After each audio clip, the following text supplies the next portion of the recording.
So what I'm going to do now, I'm going to get a bigger brush. I am going to apply a layer of matte medium to this.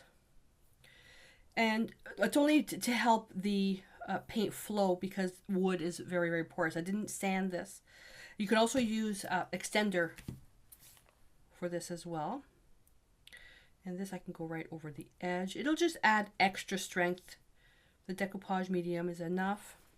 And then while that's wet, I can come in and I'm going to take some titanium white and put that in there. Because the paints are transparent, and I should have actually darkened this instead, everything's going to take on a brown tinge to it. It'll be really, really warm, might be a bit too yellowy and dull. So by putting white in it, it's a little bit better. Oh, to get the mouse out of there. I'm waiting for a message from Joe. He's having our car tested, and then we're gonna head out to Exotic Woods in Burlington to pick up some resin and some burl before the storm comes tomorrow. The storm that's coming tomorrow, we don't quite know how bad it's going to be, but we'll either be snowed in for a couple of days or we'll be shoveling for a couple of hours and then that'll be it. Well, Joe will be shoveling. My arthritis is hurting my hands.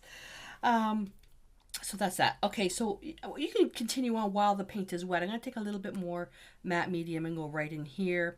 They're going to take some yellow and a little bit of phthalo green and phthalo blue. And I'm kind of wanting to make a sky that's a little bit darker than just blue, but I don't want it to be black. So we're going to see how this is going to work first. See how transparent that is? Wow. So I'm just going to take a couple of layers, being very careful not to completely cover the bark edge, that rim. And I know that you guys are probably saying, can't you zoom the camera? I guarantee if I were to zoom the camera like really, really close, I end up going off camera because I end up moving and you wouldn't be able to see what I'm doing, and it will probably be too late before I caught it.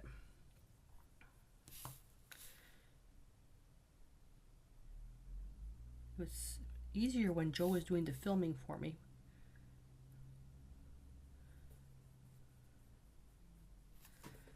Okay, so I'm just going to put that.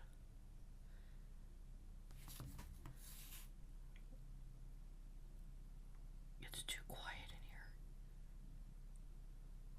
All the animals are sleeping.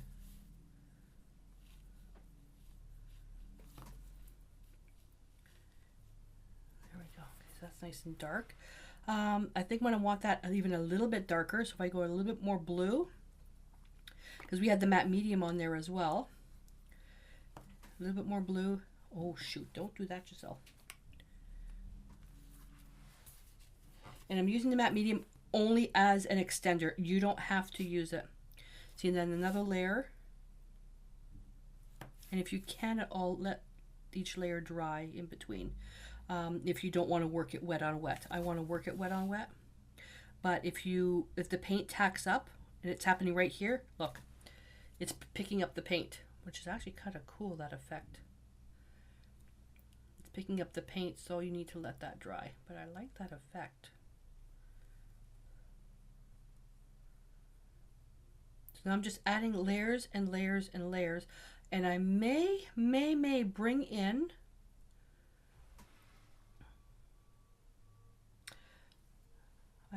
some quinacridone burnt orange to make a chromatic black. I like that. Don't want it to be too dark though. Let's try with the magenta. The magenta and the green might make enough of a chromatic black. But the quinacridone burnt orange is what really does it, because this ends up being a little more on the purple side. And just to show you, let's get some color theory in there. See how it's a bit more on the blue side? A little bit more violet. Let's see what happens. Okay, I'm going to dry this now.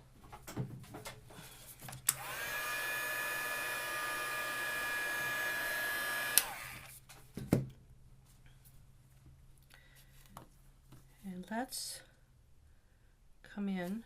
Where's that's the bottom. This is going to be two-sided. Ah, perfect. So let's come in and I'm going to make one line here. Oh, you know what? I'm going to adjust the camera a bit. Hang on a sec.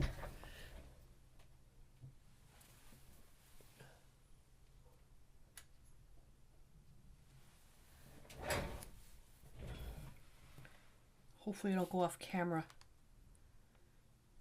So I've got my line here for that one tree. Let's see. Let's make another tree here. Make another tree here.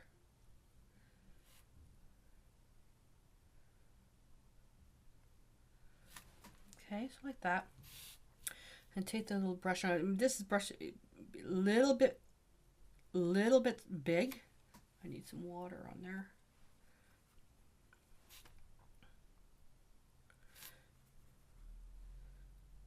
Let's make a bit more paint. I can't see. Oh, this is really purple now. Get a bit more blue. You'll never really get a pure, perfect chromatic black when you're color mixing the same each time because you're mixing it up. This brush is too big. That's too big, too big, too big, too big, too big.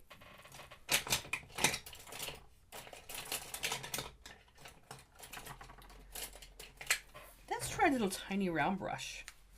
This is a holy crap brush. I can't see the numbers.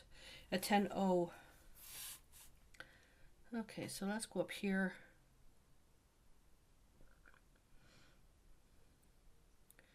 Make sure you've got some good negative space in there.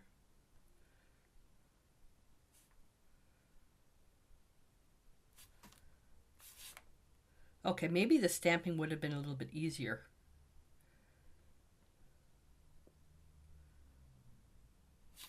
And this is all going to be black. I can use the bigger brush for that. Let's get a little bit of shakiness going on.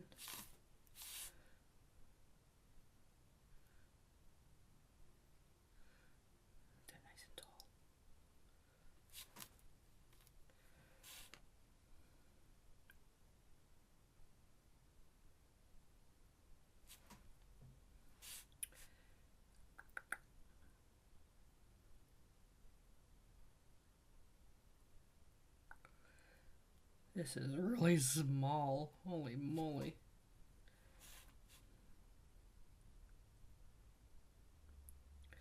You know what I should use? I should use my magnifier this big. Let's do that. So it's got the light. And then I can see. Now the camera doesn't like the light, but I can see really close. See all the detail.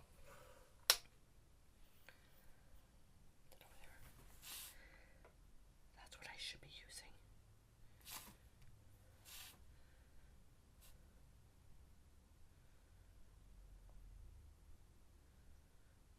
So a small brush to get all those little details. Focus more on the details on the outside trees.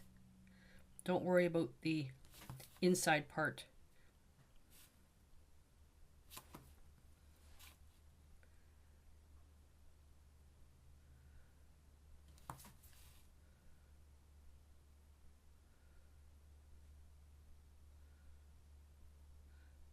Just making sure I've got the composition right here.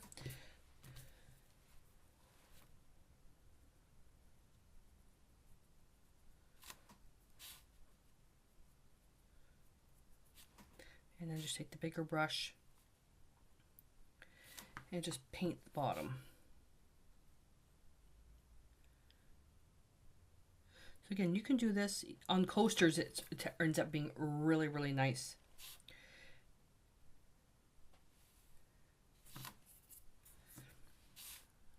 So let that dry, then add another layer of the blue. And this way you're not actually having to use black, because black can be pretty dull. Okay.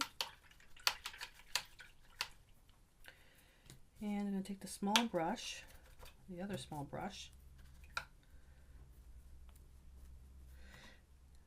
Let's try with the, whoops, where's the blue? A lot more blue than that. I just want to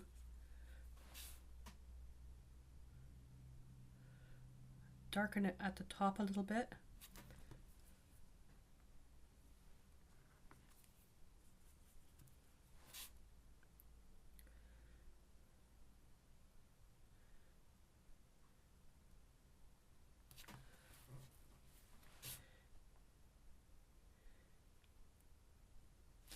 And fade it down. And this is where you can cut into the trees for some negative space to get your spaces back. I want more yellow.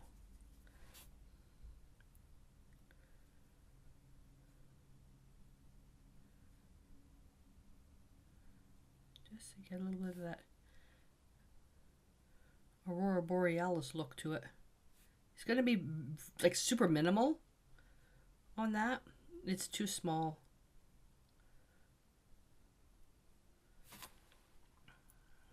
I love this glow right here. I love that glow. That's simply the paint with white. The paint with white. White with paint.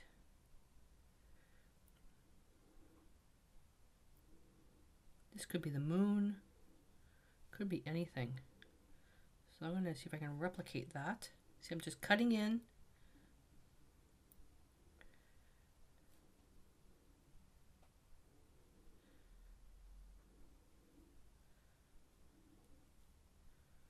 Now watch what I'm going to do. Looks funny, doesn't it? Oh, dry. Now come back and overpaint. And it'll look like it was behind.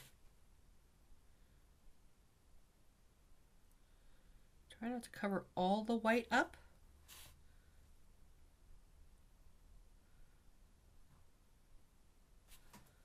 See? Oh man, I can't see. See? No, I can't. See?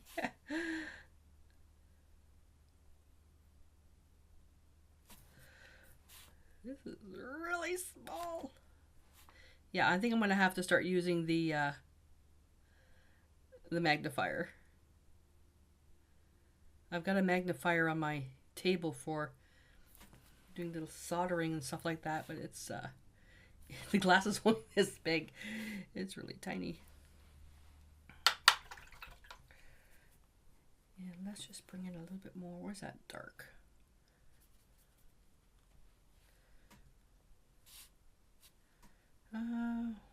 Where is the paint? What paint? I don't know if this is going to be too dry.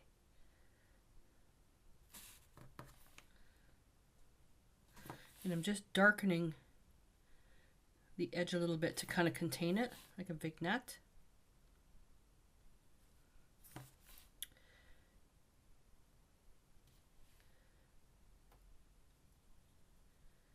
There we go. Oh, I like that. So I'm going to grab my finger.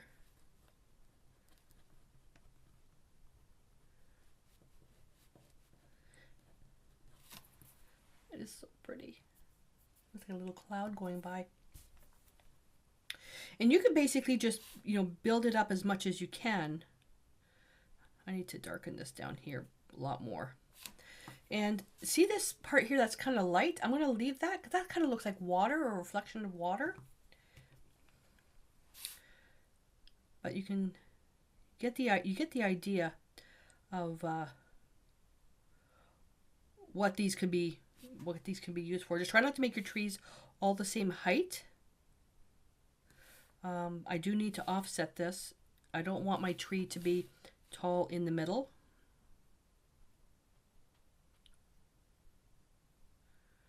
There we go.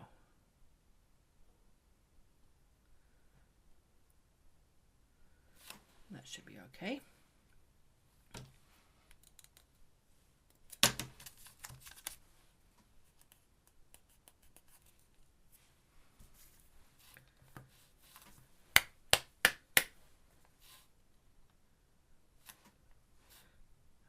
make this tree a little bit taller. I don't want it to be, I don't want the tall tree to be in the middle.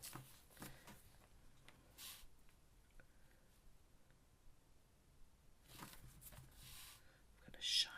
Even with the matte medium, I've got to shine.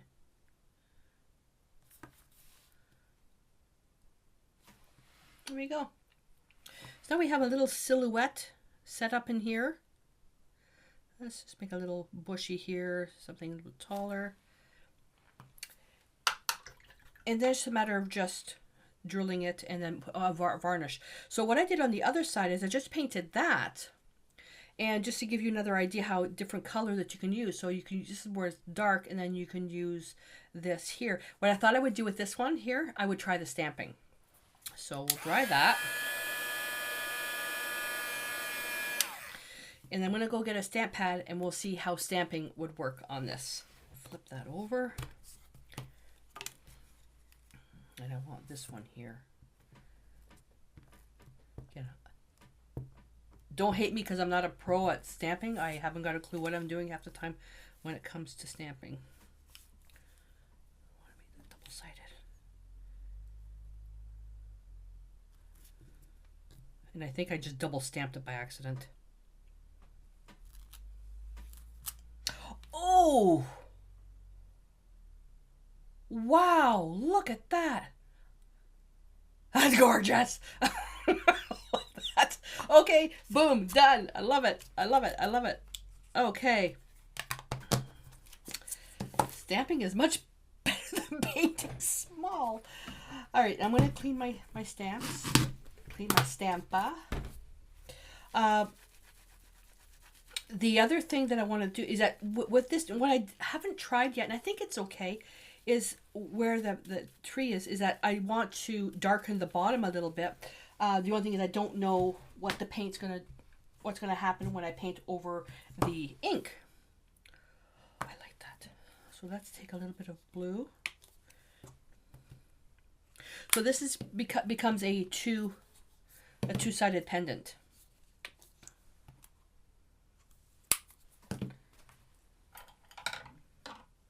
We'll use this one. Let me just, that should be dry, but let me hit it anyways. Now you can also use this as a template to paint if you wanted to put a little glitter or something on there. Okay, I have a glare. Okay, so I'm going to turn around and I'm just, oh yeah, with the blue is really nice. I like the blue. I'm going to go to the smaller itty bitty teeny weeny yellow little yellow polka dot bikini little brush. I don't know. So I'm just going over glazing with the blue, the phthalo blue. I much prefer the blue over the black.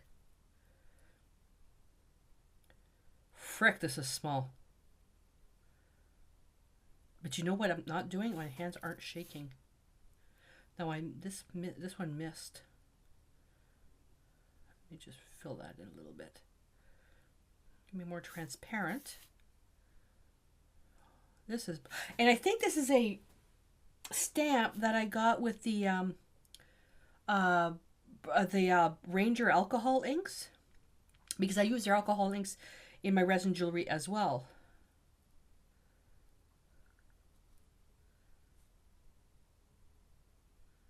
Oh, I hear people outside. I think the landscapers are here to salt the walk in preparation for the snowstorm tomorrow. Yay! Oh, Jesus, I'm like a month late. I also want to thank everybody for the well wishes that I was getting for Mia, because Mia got super sick a week before we were leaving for our trip, and she finally got better last week. It was a month, but all her tests came back clean, so it's looking like she picked something up at the kennel. It's an outdoor kennel. With the freshly fallen snow, we're gonna let her play in that. She loves playing. Oh, look at that. Oh my God. Okay, I may just paint that over because I'm not liking that. I am loving that. Oh, that's gorgeous. So The only thing I would do now is basically varnish it. Now, when it comes to varnishing, so let's just pretend. So when you varnish paintings and functional art, tray, coaster, all that stuff, you can just use varnish. Like I use the Duraclear because it's indoor, outdoor, and it's like super sturdy. When it comes to jewelry, I've seen artists where they will still use the same varnish on jewelry stuff, but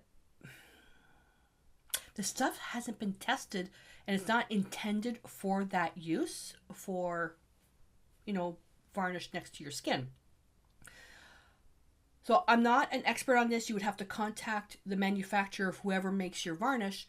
I contacted Krylon and they said, yeah, it can be done, but it's not intended that way. And basically, and they're smart. They're not going to take responsibility because I've seen artists who use Krylon spray up for jewelry. I've even seen there's a girl. Oh my goodness, can't think of her name. She uses clear nail polish. Okay, well, clear nail polish is on the nails, not against the skin. So it's a matter of trying it and see what happens. For anything that touches skin, what I do is I use resin because it works. Resin, plastic, it works.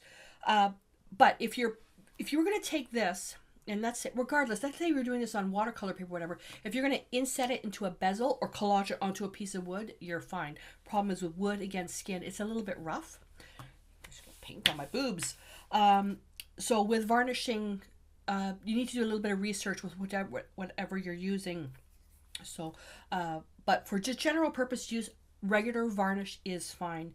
And so for this one here, if I wanted to do the varnish, I could just do resin on the back and then just do varnish on the front because resin is a B to work with. And just do regular varnish on the front. It's whatever touches the skin. Wouldn't that be nice as a big fat ring? A bracelet? If it was a two, like you would have to be back to back, but that's gorgeous. Okay, so what I'm going to do, and I won't do this on camera, I'm going to repaint the back, do another stamp, so it'll be a two-sided, and then what I'm going to do is I'll varnish the one side, resin the other side. The varnish part I'll show on camera, drill it, and then put it on a faux suede cord, and we'll see what it looks like. I'm really blown away by what that looks like. That's amazing. So it's just my arrogance thinking that the painting that I was doing was going to be better than the stamp. That's just arrogance, but that's really, so that's more of a green and that's more of a blue. Let's see if I can do it just as good. Let's see if I can do it just as good. Good speaking, Gisele. All right. Let's do this one here.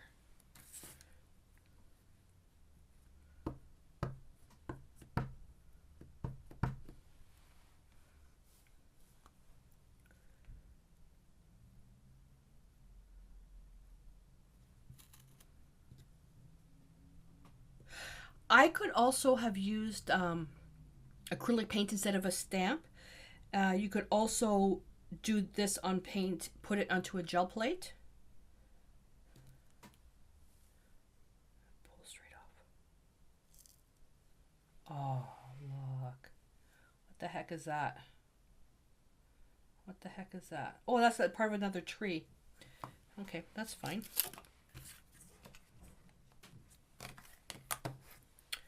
Now we're going to let this dry and then we'll varnish it. Okay, this was supposed to be like a 10-minute tutorial.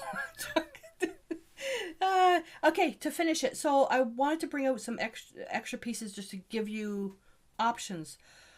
Okay, so I do all my varnishing where I need the durability, indoor, outdoor. I use the Duraclear. And there's high gloss, satin, matte, soft touch, and ultra matte. I have to look up. So that's that. Then there's also the Americana Decoupage Outdoor, and it's the glue sealer and finish. That'll work just as fine. The really high gloss stuff is that you've got the triple thick, whether you brush it on or the spray and liquid glass, but these are not for outdoor use. So if you're going to be wearing, whether it's wearing this is a pendant, or if you did a coaster, and if you're like me, you like lots of ice in your drink, and then the condensation, all that water runs off, This stuff is not waterproof. So I don't think it's waterproof. No, this is not waterproof. That's where this stuff comes in. And now you may, as regular general coasters, and that it might be fine. But it's for like my own use, it doesn't really matter. But if you're giving these as a gift, or especially if you're a creative making this stuff to sell, and then you use regular stuff for your own use, you have company over, and the coaster sticks to the cup or the glass when it lifts off, or the paint peels, it doesn't really make you look good. So try to use a good material, especially if you're selling the stuff. Then I was thinking, okay, well, I'll resin one side, varnish the other. But if this is a two-sided pendant, you typically would want to resin both sides. But what I'm going to do is I'm just going to, because the resin's really thick, but I'm not going to show that on camera. Just think of it like triple thick in a cup, and you just pour. That's all it is. You will never go wrong with this. Never, never, never. And the finish is up to you. You will never go wrong.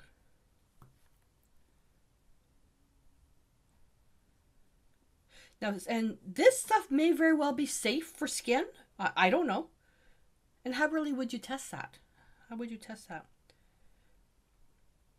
I mean, just handling is fine, but if you're wearing it for 8 hours, 16 hours, and the really good one, I mean, Krylon, they were, because I saw an artist use Krylon, a very toxic Krylon product, in finishing her piece, and I thought, that can't be safe.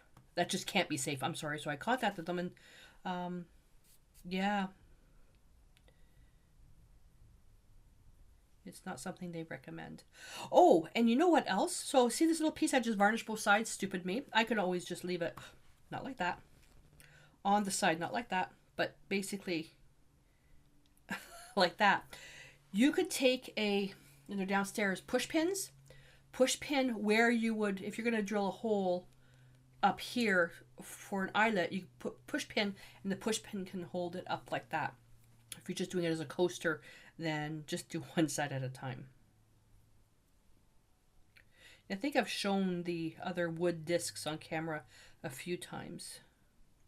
So follow the directions always, horizontal, diagonal, or vertical strokes, so that way you minimize brush marks. That's beautiful. And you know the part where I missed it? So I just took the stamped it, and then I just got the corner, and I just went like this just to create another little tree. And then I put more ink here, and I just kind of went like this just to fill in a little bit of the bottom.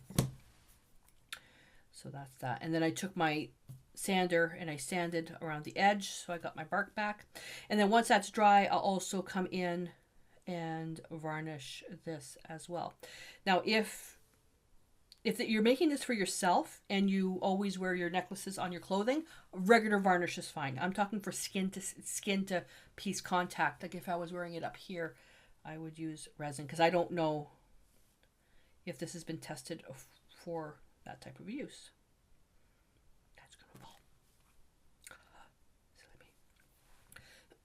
So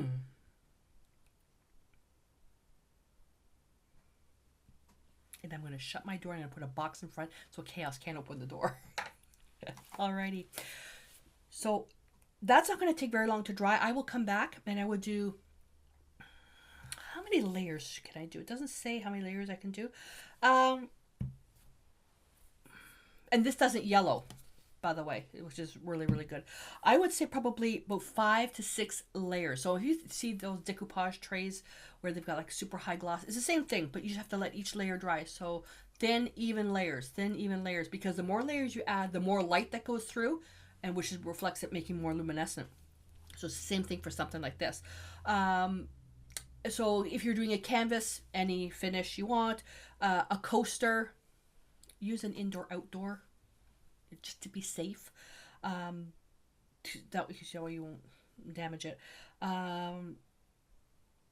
Oh, and slate. If you were doing this on slate, which is really nice, typically you can use an actual multi-surface acrylic, multi-surface satins.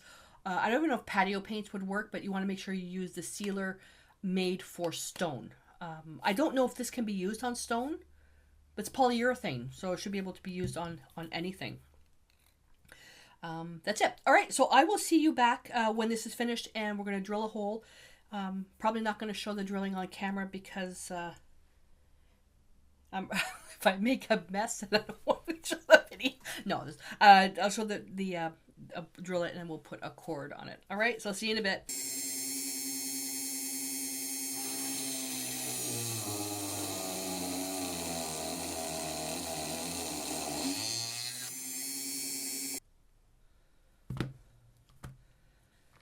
Here we go. So let's see if I can tilt that. There we go. Look at the shine on that. Now the only thing is that when, hang on a second. I don't have any. Oh, my wire is over on the workstation.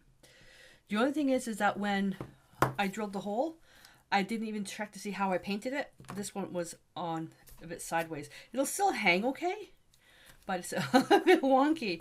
But that's the side that I really like. And then just to full sway cord. You can put this on a chain as well. It can go with crimps, but it's just easier just putting it in a knot. And there you go. So voila. You can see all the nice crinkles and stuff like that, and the paint and the wood. This one here especially, you can see the rings. You can see that. So I hope that you enjoyed this little idea. But yeah, so you can do these in like I say, the coasters. You can do it on camp, whatever. It doesn't matter. Just substrate doesn't matter. It's just a technique to look at. So yeah, stamping is a lot nicer when doing something small. Yay, because now I don't have to paint it, which is really hard. So anyway, so let me know what you think. And give me a thumbs up if you liked the video. Don't forget to subscribe to my channel if you haven't already. That way you won't miss out on any of the videos coming up. And if there's any particular type of project you'd like to see me cover, let me know in the comments below, and I'll try to accommodate everybody's requests, so long as it doesn't take days and days and days to do. Alrighty, so until I see you in the next video, stay inspired.